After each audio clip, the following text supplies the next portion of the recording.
மகாலட்சுமிக்கு வெள்ளிக்கிழமை தோறும் வெள்ளை மொச்சையில் சுண்டலை வச்சு நைவேத்தியம் பண்ணி சாப்பிட்டீங்கன்னா ரொம்ப நல்லது. அதே சமயம் கல்கண்டு சாதம் செய்து பூஜை பண்ணாலும் மிகவும் நல்லது.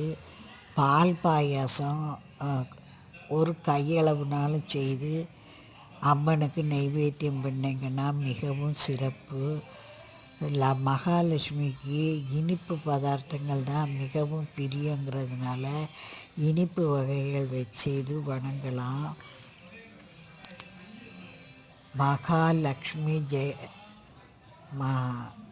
நீங்கள் மகாலட்சுமிச வித்மகே விஷ்ணு பத்னிச தீமகி தன்னோ லக்ஷ்மி பிரசோதயாத்துங்கிற இந்த காயத்ரியை விடாமல் நீங்கள் சொல்லிக்கிட்டே வந்தால் வீட்டில் பண வரவு அதிகரிக்கும், தரித்திரங்கிறதே இருக்காது.